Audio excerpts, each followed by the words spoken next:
तो जी रात के 10 बजे और पुर्तगाल में हम लोगों को फिर से एक होप मिल गई है कि नेशनैलिटी के हवाले से, क्योंकि जनाब मार्सेला साहिब को जो प्रेसिडेंट हैं उनको वकीलों ने एक लेटर बना के सेंड कर दिया और उसमें कौन कौन सी उन्होंने चीज़ों को हाईलाइट किया ये आपको बताता हूं। लेकिन इस दफ़ा हमने ज़्यादा होप नहीं लगानी। ऑब्वियसली ये एक होप तो होती है, लेकिन साड़ी इतने होप ये देना हमेशा टुटती रही है। लेकिन एनीवे ये एक अच्छी चीज़ है, इन्होंने पूरी चीज़ें बताई हैं कि यहाँ पे अगर आपने ये कानून नाफिज कर दिया नेशनैलिटी वाला 10 साल वाला, तो इससे कौन कौन से पुर्तगाल को भी नुकसान हो सकते हैं। तो प्लीज़ आपको क्या करना चाहिए मार्सेलो द सूजा Sahib, anyway step by step आपको बताता हूँ। चैनल को जरूर सब्सक्राइब कर लीजिएगा। और यार लोग मुझसे ये पूछ रहे थे कि लैंग्वेज कोर्स आप ऑनलाइन करना चाहते हैं पुर्तगाल का, तो मेरी जो वीडियो है उस वीडियो का लिंक मैं डिस्क्रिप्शन में भी दे दूंगा। आप वो वीडियो देखेंगे, उसमें आपको हर एक एड्रेस मिल जाएगा अलकातरा वाला IEFP का भी, क्योंकि जो ऑनलाइन कोर्स है वो सिर्फ और सिर्फ फिलहाल तो अलकातरा में ही है और आपको वहां पे जाके अप्लाई करना है, ट्राई करना है। अगर उन्होंने आपको एक्सेप्ट कर लिया तो जनाब आपको कोर्स मिल जाएगा और फ्री में आपको पैसे भी मिलेंगे कोर्स सीखने के। एनीवे अभी मुद्दे पे आते हैं। ये न्यूज़ आप खुद भी अभी रीड कर सकते हैं गूगल से, लेकिन मैं आपको बताता हूँ। तो नेशनैलिटी के हवाले से पुर्तगाल में जितने भी वकील हैं इन्होंने एक कट किया, जिसमें कहते हैं ना कट किया, तो जनाब एक कट किया और सब ने अपनी अपनी राय दी है और इन्होंने एक लेटर बना के दे सूजा साहिब को जो प्रेसिडेंट हैं उनको सेंड कर दिया है कि प्लीज़ आप ऐसा काम ना करें, आप इसको साइन करने से पहले 100 दफा सोचें कि इससे पुर्तगाल को आने वाले दिनों में कौन कौन से नुकसान हो सकते हैं। सबसे पहले इन्होंने लिखा है कि अगर आप ये कानून नाफिज कर देंगे तो इससे क्या होगा कि जो नए आने वाले लोग हैं फॉरेन, वो पुर्तगाल में कभी नहीं आएंगे। और सेकेंडली इन्होंने कहा है कि आप नेशनैलिटी के हवाले से ऑफिशियली चेंजिंग कर सकते हैं, लेकिन वो तब्दीलियां करें जिससे पुर्तगाल को भी फ़ायदा हो और यहाँ के लोगों को भी फ़ायदा हो। इसमें वकीलों ने कहा है कि ये जो भी आपने आइन में तब्दीली की है कि जो इंसान नेशनैलिटी अप्लाई करेगा उसको पुर्तगाल का इल्म भी होना चाहिए। और वकला का कहना है कि ये तकाजा बिल्कुल गलत है, ये यहाँ के लोगों के लिए बिल्कुल भी ठीक नहीं है और ये लॉ इजहार राय और ज़मीर की आज़ादी के मुताबिक बिल्कुल भी नहीं है। लेकिन आई थिंक अगर हम लोग यहाँ पे रहते हैं तो हमें इसका नॉलेज होना चाहिए। इसके ऊपर वकीलों को मेरे ख्याल से बात नहीं करनी चाहिए थी, क्योंकि हम लोग यहाँ पे रहते हैं और इतने दग्गे ठुड्डे पड़ते हैं कि सानू पुर्तगाल की इच्ची बिच्ची पता चल जाती है। क्योंकि पुर्तगाल में ये जो अभी लॉ अप्रूव हुआ है उसमें उन्होंने लिखा है कि एक इंसान को पुर्तगाल के बारे में ठीक ठाक नॉलेज होनी चाहिए और यहाँ के कल्चर के बारे में, और लैंग्वेज तो ऑब्वियसली आपको आनी चाहिए। और लैंग्वेज का आपके पास A1 सर्टिफिकेट होना चाहिए, A2 होना चाहिए और B1 भी आजकल होना चाहिए। लेकिन वकीलों ने इसकी तरदीद की है कि ये नहीं होना चाहिए, लेकिन मेरे नज़दीक इसमें कोई बड़ी प्रॉब्लम नहीं थी कि हम लोग यहाँ पे रहते हैं तो ऑब्वियसली हमें सारी चीज़ों का पता चल जाता है। तो वकीलों का कहने का ये मतलब है कि लैंग्वेज जो सर्टिफिकेट आपने B1 तक कर दिया ये भी नहीं होना चाहिए। लेकिन शायद दे सूजा साहब ये बात नहीं मानेंगे और मेरे ख्याल से ठीक है यार, माननी भी नहीं चाहिए। हमें थोड़ी तो लैंग्वेज यहाँ पे सीखनी ही चाहिए और कल्चर भी सीखना चाहिए। और वकीलों ने ये भी कहा है कि जो फॉर एग्जांपल फैमिली रियूनिफिकेशन अप्लाई करते हैं, जैसे कि आपको पता होना चाहिए लॉ में ये भी लिखा था कि जिसके पास पहला TRC कार्ड है वो अपनी फैमिली को बुला नहीं सकता। हालांकि वो अप्रूव तो हो चुका है, लेकिन फिर भी इन्होंने इसके ऊपर भी बात की है जिससे जो लोग यहाँ पे पहले से मौजूद हैं उनको ज़्यादा इफ़ेक्ट ना हो और लोग पुर्तगाल में अपनी फैमिली को भी बुला सकें। तो लेकिन देखते हैं अभी दे सूजा साहब क्या क्या सोचते हैं, क्या क्या करते हैं। लेकिन वकीलों ने बहुत अच्छे से और भी आगे कौन सी चीज़ें लिखी हैं ये भी आपको बताता हूँ।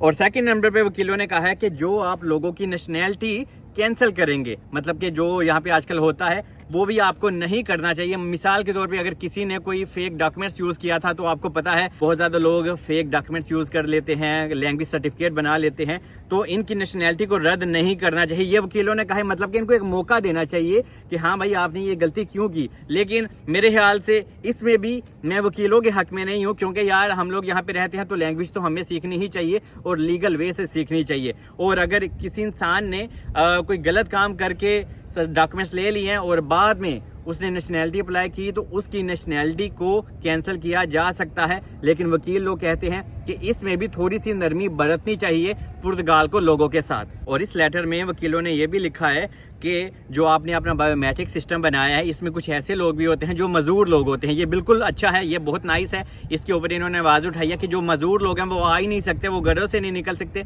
तो आपने उनका भी बायोमेट्रिक सिस्टम कर दिया, तो आपको ये लॉ भी पास नहीं करना चाहिए। क्योंकि यहाँ पे जो कुछ मजदूर लोग होते हैं, जो कुछ अपने देसी लोग भी होते हैं, कुछ पुर्तगीसी लोग भी होते हैं, कुछ ब्राज़ील और दूसरे कंट्रीज़ के लोग भी होते हैं, सो उनके भी डॉक्यूमेंट्स का काम होता है, किसी का नेशनैलिटी का, किसी का कुछ ना कुछ होता है।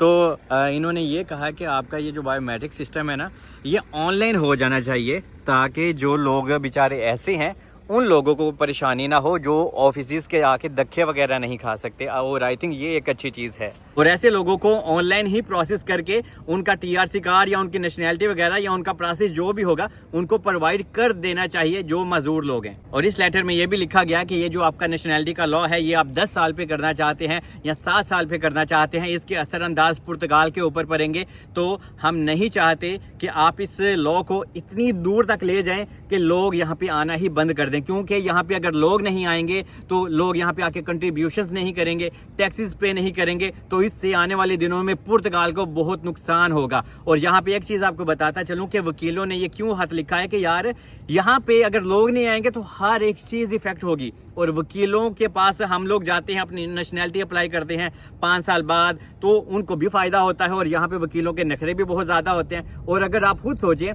10 साल पे चले जाएंगे नेशनैलिटी वाला लॉ या 7 साल पे 8 साल पे, तो वकीलों का भी इतना ज़िया होगा, उनका भी कितना नुकसान होगा। तो इस वजह से वकीलों ने हाथ लिखा है, क्योंकि उनको अपनी भी परी हुई है, क्योंकि यार इमिग्रेंट्स हैं तो वकील भी हैं। अगर इमिग्रेंट्स यहाँ पे नहीं तो जनाब ऐसे सारी चीज़ें ठप हो जाएंगी, क्योंकि इमिग्रेशन की वजह से ही और इमिग्रेंट्स की वजह से ही ये कंट्री बिल्ड होता है और इसको फ़ायदा होता है। तो इस वजह से अगर इमिग्रेंट्स यहाँ पे नहीं आएंगे तो इनको एग्रीकल्चर लैंड में भी लोग नहीं मिला करेंगे अभी आने वाले दिनों में।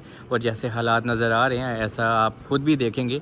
लेकिन फ़िलहाल वकीलों को इसमें अपना ज़्यादा फ़ायदा भी दिखता है कि यार अगर लोग नहीं आएंगे तो साड़ी दुकानदारी भी किस तरह चलेगी। इसलिए जनाब वकीलों को अपनी पर के, इसीलिए इन्होंने ये लेटर भी सारा डिसूजा साहब को लिख दिया है, ताकि यार प्लीज़ इसमें थोड़ी सी नरमी वगैरह बढ़ती जाए इमिग्रेंट्स के लिए। वकील चाहते हैं कि यार इस नेशनैलिटी वाले लॉ को 10 साल पे ना लेके जाया जाए। और अगर डिसूजा साहब ने इसके ऊपर दस्तखत कर दिए तो जनाब ये कानून मंजूर हो जाएगा और इस कानून को बाद में ऑफिस में भी लागू कर दिया जाएगा। मतलब कि अगर ये खाली सिर्फ उन्होंने कुगी मार दी, साइन कर दिया कि हाँ भाई मैं 10 साल को एक्सेप्ट करता हूँ और CPLP कंट्रीज के लिए 7 साल को एक्सेप्ट करता हूँ, तो जनाब फिर हम लोग कुछ नहीं कर पाएंगे। फिर हमें जो होगा इसी के साथ सब्र शुक्र करना होगा। लेकिन यहाँ पे एक चीज है कि डिसूजा साहब इस आइन में, इस लॉ में चेंजिंग जरूर कर सकते हैं, अपनी राय पेश कर सकते हैं कि यार ये 10 साल नहीं, एटलीस्ट 7 साल या 8 साल सबका ही कर दो, या फिर CPLP का 6 साल कर दो, हम जो एशियन लोग हैं हमारा 7 साल कर दो।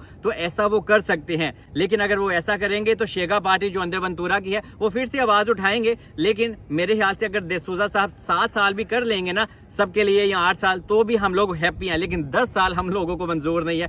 10 साल का मतलब ही असी इतने जनाब खज्जल होंगे तकरीबन 12 तो 15 साल। इस वजह से यार 7 साल भी हो जाए तो हम लोग कहेंगे कोई बात नहीं, गुजारा कर लेंगे। और मर्सेला डिसूजा साहब के पास 20 दिन का टाइम है, जिनमें से अभी आपको पता है 4-5 दिन तो वैसे ही जा चुके हैं, खत्म हो चुके हैं। लेकिन फिर भी इनके पास अभी काफी दिन पड़े हैं इसमें चेंजिंग लाने के लिए, अपनी राय पेश करने के लिए। तो देखते हैं कि आने वाले दिनों में क्या होता है। लेकिन फिलहाल तो ये एक अच्छी होप है कि वकीलों की भी अभी बैंड बज जाएगी। और वकीलों ने एक रिक्वेस्ट की है कि यार इस लॉ को प्लीज आप इतना लंबा मत खींचें जिससे पुर्तगाल को भी नुकसान हो। ऑब्वियसली यार पुर्तगाल में अगर लोग नहीं आएंगे तो पुर्तगाल की इकोनॉमी डाउन हो जाएगी, क्योंकि यहाँ पे टूरिस्ट लोग तो आते हैं लेकिन टूरिस्ट लोग आके चले भी जाते हैं वापस। वो हम लोगों की तरह यहाँ पे टैक्सेस वगैरह पे नहीं करते। बाकी स्टे ब्लेस, मिलते हैं नेक्स्ट वीडियो में, दुआ में याद रखें।